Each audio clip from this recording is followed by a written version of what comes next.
This is Sonia Wagner representing PCA families in one of our recordings that capture lived experience and best practice evidence-based learning that assists kinship, permanent and adoptive parents or carers in supporting young people. PCA families has a zero tolerance of child abuse. I would like to acknowledge the traditional custodians of the land on which we meet and pay respect to elders past and present and express our intention to move together to a place of justice and partnership. Being able to learn from peers and connect with those who may help us is particularly important. Today we are discussing permanent care, respite care and same-sex parenting with David and Michael. Welcome. David and Michael are a same-sex couple who formed their family after a long-term foster care relationship developed into a permanent care relationship. Their two children, two brothers, were 2 and 3.5 years old when they would come for respite care from Friday night to Sunday night every second weekend. Those two children are now young adults. We have a wealth of information to learn from David and Michael about gratitude and how a strong emotional connection can lead to great things. So welcome, David and Michael, and perhaps you could tell us a little bit more about yourselves, maybe some information about your background, your family life and or professional lives for forming your family. Yeah. So Michael and I have been together for about 35 years. Yeah. And Wow. about 20 years ago, we got involved in foster care. And for me, it came from a place where we had an empty bedroom and thought, this is crazy. There are people who need a place. So yeah, we got involved in Respite. I think we did about an 8-week training course and interviews after that, and eventually got involved in Respite. So great. And I think at the time we thought Respite was, giving up a weekend every 2 or 3 weeks or whatever it would turn out to be, seemed like a big challenge, but we didn't realize how big it would actually all become in the end, and how you do actually kind of settle into it. I think initially we were exhausting, wasn't it? But by Sunday night we're exhausted. We were just like, have dinner and go to sleep. Yeah, because we just put so much into it, but then you kind of learn as you go along. Yes. Well, they're very young children that you're running around after all weekend. Yeah. And they've got lots of energy, haven't they, at that age? So yes, they do, and we don't. Well, we did, but we don't. Yeah. And so you had a really long journey from foster parents to permanent care parents. So can you tell us a little bit more about that journey? So who was involved, over what period of time? How did you manage? Because I know you had lots of relationships to manage amongst biological parents, grandparents, caseworkers, etc. So can you talk a little bit more about that? Well, when we started, it was respite care. So I think we did probably about 6 months of respite care where just children would come for a weekend. There was no sort of long-term relationship with them. It was just one-off. Somebody needed a place to place a child for a weekend, or even for an evening. An emergency. Emergency placement. One teenage boy came to us for a week or two where they just needed a break from their family. And then we started this relationship with the two boys. And that was a permanent idea. So we were going to meet every 2 to 3 weekends. We would take them for a weekend. And they were 2.5 and 3 at that time. Almost 4. And as time went on, the family needed more and more support. So it became every second weekend, every weekend, and then a weekday would come along. And then after about 2.5 years, the family, the parents had split. The mother wasn't able to look after the boys any longer. She was hospitalized. And so they needed foster care. So they came to us full time.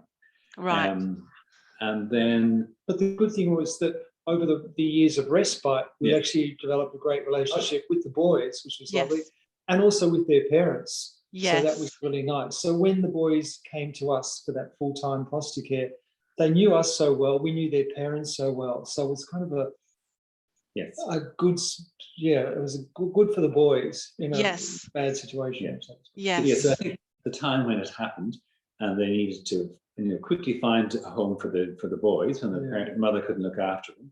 It was a very easy transition for them, and for us, they basically you already knew each arrived, other. I think, on a Sunday afternoon, and they were back at school by Monday, and we had everything in place for them. And I was, as you said, we had a strong relationship with yeah, them. so that, yeah, And so I think that wasn't stressful for them, I think, to come and stay with us. Yes. no, knew us yes. so well. Yeah. Yeah. Oh, And then we probably did foster care. They did sort of 6 months extensions or 3 months or 6 months of that. And that went for probably about another 3 years. Yeah. Oh, wow. And you're Okay. always given this timeline of things are going to happen, and the boys will be back with either parent at some stage. Yes. Never really. Yes.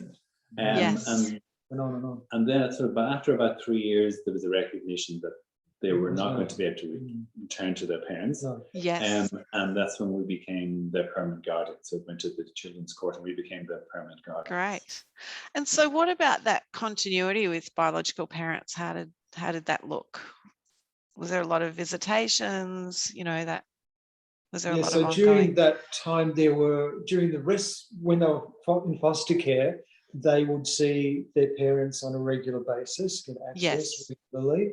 Yes. And then when it became a permanent order that they were with us, we actually encouraged that. We thought it's a great thing to have that relationship with their biological parents. Yes. And so unfortunately their father has passed, but they still see their mother regularly, and we still invite her into the odd kind of family function.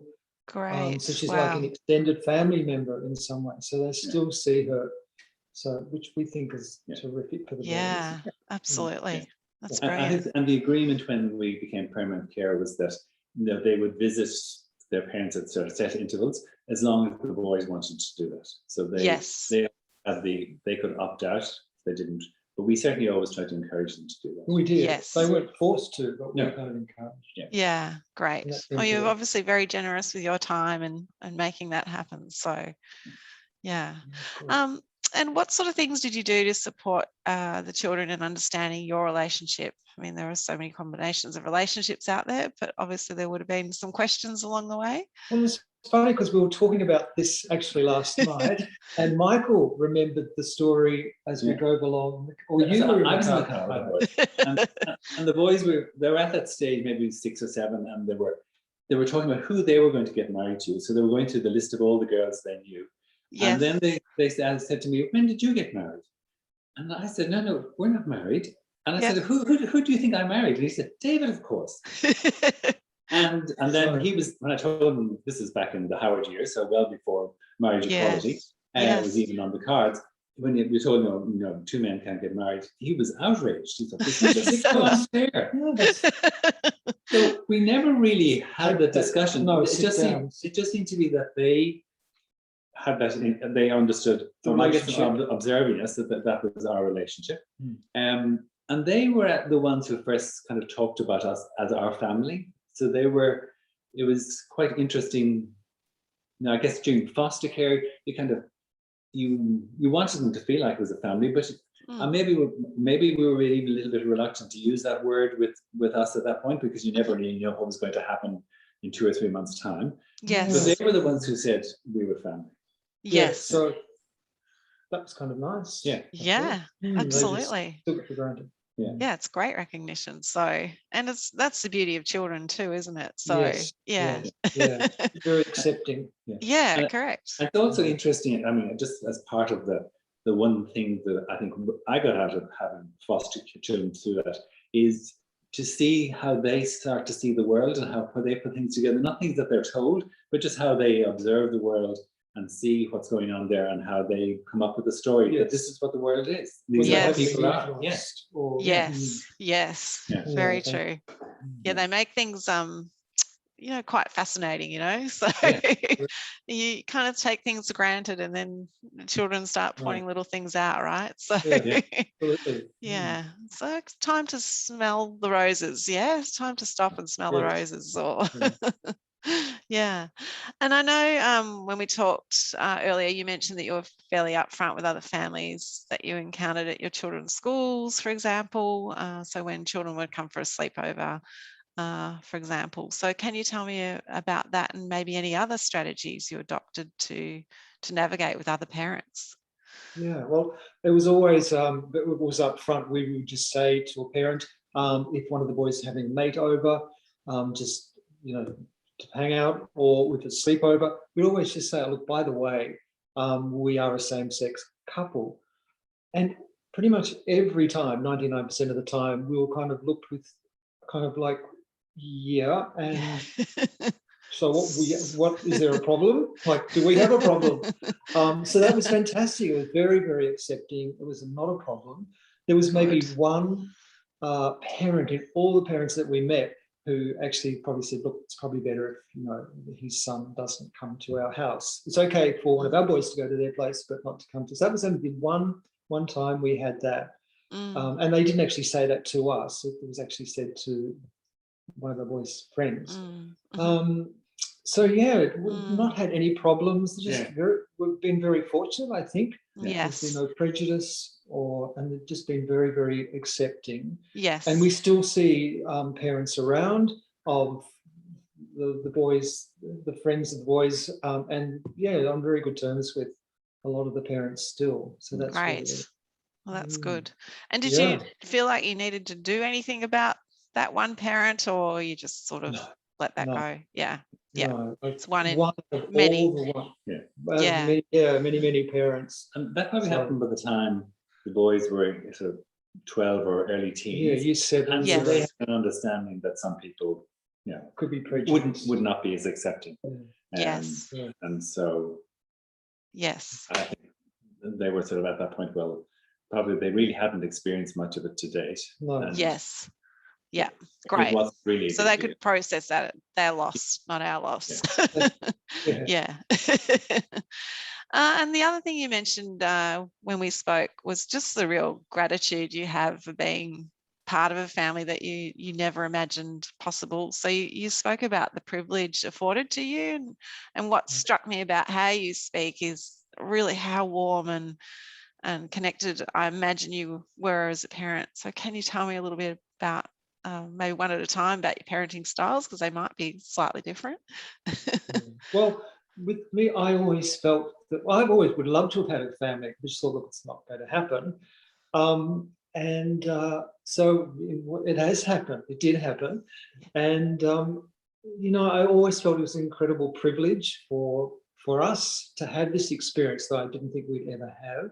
It's been so rewarding, frustrating at times, enriching, and wonderful. And it's, I do hear that sometimes that phrase bugs me when people say it's my right to have a child as a parent. It's my right. And I've always said, well, maybe, but it's also an incredible privilege to have a child. It's huge. So, and huge responsibility. So yeah, it's been just the most incredible experience. We didn't intend this to happen. It was purely just a respite situation initially, which we thought we would continue on with. So it's, as you've explained, it's happened very gradually over years, and it's been fantastic. And to have them now experience life in their 20s as young men, that's another whole thing as well. So it just continues to go on and on and on. So it's nice that we have that continuity, and we should throughout the boys' lives. Yeah. And Michael, what about you? Do you have the same sense of parenting style? And I think we were always very much on the one sheet. I mean, if things came up, issues came up, we would discuss how we thought we should approach it. And I don't think we ever had radically different ideas about how to do it. But I think we were always there so that we kind of presented a united front. Yeah, we found that was important. I do think the boys, when one of them said to me, is David was easier on them and I was more the disciplinary one. That's not okay. No, that's fine. No, that's what I'm saying. But I think also, because David was working part-time and also he was working teacher's hours, so he was much more involved in the school drop-offs and the pickups and all that stuff. So he put a lot more time with them around in that part. A lot of cutting lunches. Yes. And picking kids up from school. And picking kids up, and that aftercare, pizzas in the oven for when all their mates drop in from school and all that. Which, again, great experiences to have. Yes. Oh gosh, sounds amazing. It was nice too, when they got into the teenage years, they always felt very comfortable bringing kids back from here. One of them went to a school that was close by, where most of the kids came from all over the city, and especially on Friday afternoons, the fridge got emptied when how hard of them arrived in. It's like a football team. descended on the house. And then we all decided teenage boys eat a lot. Yes. Let alone, with the mates as well. So yes, yeah. Yeah. I still have one in the house. So there's a crate of apples that go daily. So we get these little stems of apple because he eats the whole thing, the seeds, the core, everything. These little stems left around the house. And I know you also had some amazing support from Berry Street as part of the process, and that a respite care system was set up for yourselves so that you'd have time away from the boys as well. So I'm really passionate about encouraging our members to make respite care part of their lives, because it is important to take some time out. So can you tell me a little bit more about that arrangement and how it worked and how old the children were during that time? Yeah, well, initially, we want to speak later what happened, but initially we found the workers, the caseworkers, were incredibly supportive. They really wanted to make the placement work. And they were the ones who suggested respite care for us. Yes. So, and they organised things and toys and lots of things. They were very, very supportive. And if we had any concerns, we knew we could always ring and discuss concerns with them. They were fantastic. Yeah. And the family, they went to respite care from us too. And they were a wonderful family. The boys developed a great relationship with them. And they loved it. It kind of gave them different experiences about how different families work. And I think that was really wonderful. Yeah, that was suggested to us by the caseworker. And how often would that happen? I think it was once a month. Yeah, once a month. Yeah. And what ages was that? So it was late primary school. Yes. Yeah, maybe even from 8 onwards, because I think it was soon after they were in foster care with us, so they were when they moved in here permanently, maybe about 6 months or something after that, I think. Yeah. I don't know. It's a bit hard to remember. It all kind of merges a bit. It does a bit. Yes. And was that hard for you? For them going there? Yeah, because I guess that's a lot of. That's where there's some hesitation for some families. No, it was just nice to have a bit of time where Michael and I could go out to the theatre or go and see a movie or go out for dinner. Yes. It was just a bit of quiet time in the house. So it's actually really nice. And I think because they were such a lovely family that they went to, I can't really remember if we were a little bit anxious how it would go the first time, but certainly it was so clear that it was a good fit for them, and they enjoyed it so much that I think if we told them they were not going there, it would be regarded as a punishment. Yes, and when we dropped the boys over, so on a Friday night, they would say, "Oh, you must, come stay for dinner," and we would. So that was really nice. Great. That time with the family, and they're just so hospitable and wonderful. Yeah, lovely them. Yeah. It sounds like you've approached everything in a really beautiful kind of family-oriented way, which obviously made it really easy for the boys. So yes, but did you say once the court order came in place? Yes, so once we became permanent care, so then basically all the support from Berry Street stopped. Okay. I don't know if that's the case still today, but that's what happened then. Right. Which is kind of okay, but at the same time, people need to be aware, if it is still the case, that that's what happens. There's no support. Yes. Okay. I think the other thing which would have been a concern if they'd stayed in foster care with us permanently rather than go to permanent, became our guardians, when we became their guardians, sorry, was that certainly at that time everything stopped when they're 18. So the foster care process, I think that's changed. I think in Victoria that's now changed to 21. It has just changed. Yes. That's hugely important. Like 18 to just suddenly say now you're on your own. Yes. Yeah, correct. Which they wouldn't be. Yes. But even so, it would have been hard, I think, if foster carers really needed the financial support that the government gave. Yes. To make that work. It would have been really hard for people. Yes. Yeah, no, that's now continuing for children on permanent care orders from 18 up to 21. So then I'll have access to some funding the sort of support around continuing schooling, etc. So yeah, it's right. Everything doesn't just automatically stop at 18, particularly if you're in sort of year 12 at 18 too, right? Yes. So, very important year. Very yeah. important. So that's really good news for families going forward. So, and did you access any counselling or other specialist services along the way? And what recommendations would you have around that? Is that counselling for us or the boys? Either, really. So possibly both. More for the kids, I was thinking, but either. Yeah. Well, not for us, but maybe we should have. But for the boys, there were times when we probably did talk to people and just, and sometimes talking to parents was really good. And when you open up to other parents about concerns you might have, they come back with just exactly the same concerns. Mm-hmm. So it's not just our two, but it's a lot of just general concerns of adolescence or primary school years. So talking to parents were good. But we did actually, for us, but for the boys, we did at times get a little bit of support. Yes. Yeah.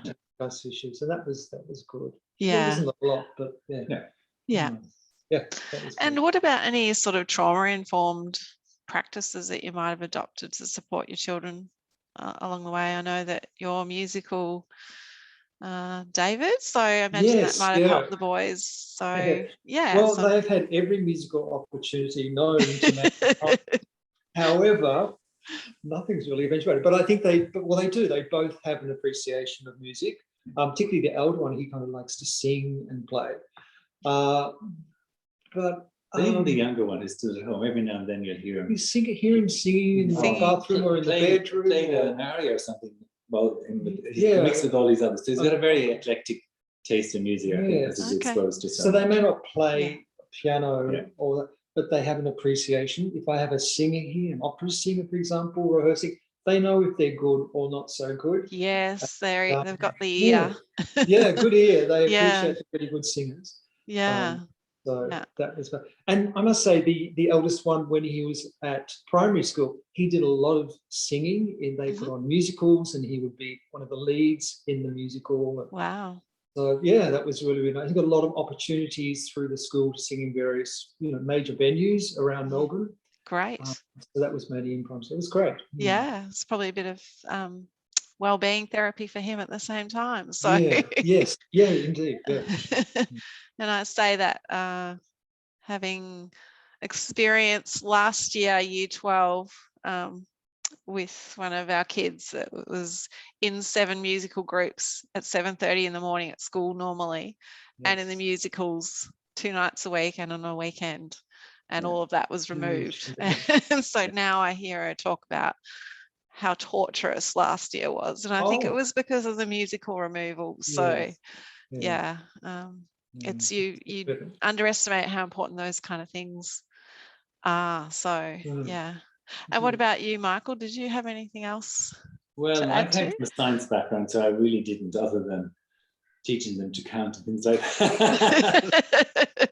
Which I couldn't do that. So I can't count. No, we used to do kind of maths games at different points, but no, not really. I don't think I brought anything particular. Yeah. My lots of science experiments at home then. No, we did a few things with what were they called, Mentos and Coca-Cola or something like that. Oh yes, the explosion. Yeah. Did you have the sand as well to make it look like a volcano? No, we didn't do that. But also, Sonia, they had a lot of sport. So sport was a really big thing in the boys' lives. Yes. And they did lots of things, from tennis to playing baseball and football. And one of them still continues to play football on Saturday. And soccer and running. Soccer, hockey. Lots and lots of sporting activities. And then lots of mates came from those sporting teams. Yes. So that was a really good thing for them as well. Yeah. Okay. And were they outside of school or part of school? Initially some of them were part of school. On Saturday they'd have school sport, and then but other times they did non-school sport activities. So they'd be after school trainings and games on Friday nights, for example. Okay. Great. Excellent. And So some other families I've been discussing parenting in the LBGQTI community mention other things they found challenging in being a same-sex couple. So I just want to talk about some of those things, and they may resonate with you and they may not. So they highlighted things such as school selection. They wanted to ensure their children were surrounded by like-minded families, and real like-minded families, not just sort of, you know, some lip service and some terminology, but really visibly seeing other families that were like them. They would mention things like a lack of identifiable transgender parents in the out-of-home care community. They mentioned how helpful it was to have a caseworker that was gay, so that created a living example of their world already for the children that came into their lives, so, and created more acceptance and understanding. They faced odd requests, such as a need to have an AIDS test when being considered as permanent carers, when we were far beyond the need for that. Yeah. And or they were hypervigilant in, say, you know, not feeding into inaccurate perceptions of same-sex couples. So for example, they might interact with their children in reading a book, but they would sit on top of the bed covers as opposed to underneath the covers. So I guess creating that separation. And at times they were also secretive about their relationship, or were asked not to turn up to school events, or to turn up one at a time by their children, for example. So I'm not sure if you had any similar kind of experiences, perhaps you had different challenges. So I'm just wondering if you can cast your mind to any of those things that you encountered, or that might have made it easier for yourself. So I don't really think we encountered most of that. So certainly we were never asked to have an AIDS test. We were never asked by the boys to come separately. I think it was always if we turned up to school, we would turn up as sort of a family to school. And they never seemed to be uncomfortable with that. The staff knew us there, principal, school knew us there. That was good. We were actually suggested that the boys don't, like, you know, Sunday morning on the bed with the newspapers, the boys never ever get into bed with us. So we're always very conscious of the fact that they needed to stay on top of the bed. So that was suggested to us. And that was back in even like right in the beginning of respite care. It was 20 years ago. That was sort of a general guide in respite care, I think. Certainly. And that's probably what we continued there's and which is kind of crazy, because at the same time, when the child is 2 years old, and you're helping them shower, or you're helping them in a bath, or whatever, but then so you can do all that, of course, but then you can't do. It was just really doesn't make sense. It doesn't make sense. No, but maybe not age appropriate. As far as choosing the school, it was more for us a matter of location. So there weren't a lot of choices, actually, in some ways, particularly at secondary schools. So, but we did meet with the school principal, and we obviously explained our situation and what's going on, and we always said that it's, the school is very inclusive. And I know that doesn't mean that all parents and all families are going to be like that, but the school sees itself as being very inclusive of all different types. People from all demographics. That was good. But I don't think we ever, met other same-sex couples from our school. Right. I think once when we were doing foster care, I think the caseworker actually brought over another guy who was fostering another boy, because they really hadn't had any interaction with any other same-sex couples. And so it was more, that was the only case, but they weren't going to the same school, so it wasn't really like it was going to be an ongoing relationship. But so for the school, we probably didn't really go into a lot of looking into whether or not we felt there were other couples there or anything like that. But we should have. But we did. But actually, as it turned out, the schools we ended up with, I think, were always very supportive. So probably more from good luck rather than good design. Lucky, because I'm sure there are schools where that would not be the case. Look, I think you obviously put it out there, and that was your expectation, and it delivered. So that's great. So I'm so pleased you've had that really positive experience. So And was there anything else that you wanted to comment on today that we haven't had a chance to chat about? Not really, really. That's all good. That's all good.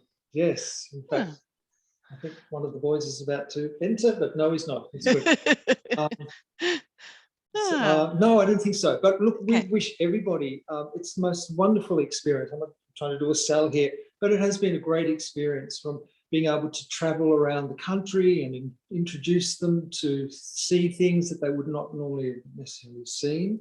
Yes. So it's all part of that education. But as we've said, it's been great for us as well. Sometimes you hear from people, oh, the boys are lucky. And I think, well, that's great, but we are so lucky to have them in our lives. So it certainly works, two ways. Absolutely. We all grow from the experience, don't we? Yes. For sure. Yeah, you do. Yeah. And I think particularly lucky in that we're able to have this long-term relationship with them. I think it would be harder if we fostered them for a few years and then they could have disappeared from our lives. Yeah, which happens. Yeah. And I think that's obviously what you talked about earlier. You had a few different sort of situations, and this was obviously the right one for you, is the long-term commitment. So great. Well, thank you so much for sharing everything today. I really appreciate it. It's very valuable content for others to learn from. So thank you. Thanks, and to anyone making the time to listen to this recording, thank you for giving up your valuable time for the benefit of the young people in your life. If you're a kinship, permanent care or parent needing help or support, please contact PCA Families on 9020 1833. Please subscribe or leave a review or share an idea for a future topic. And until next time, have an amazing week.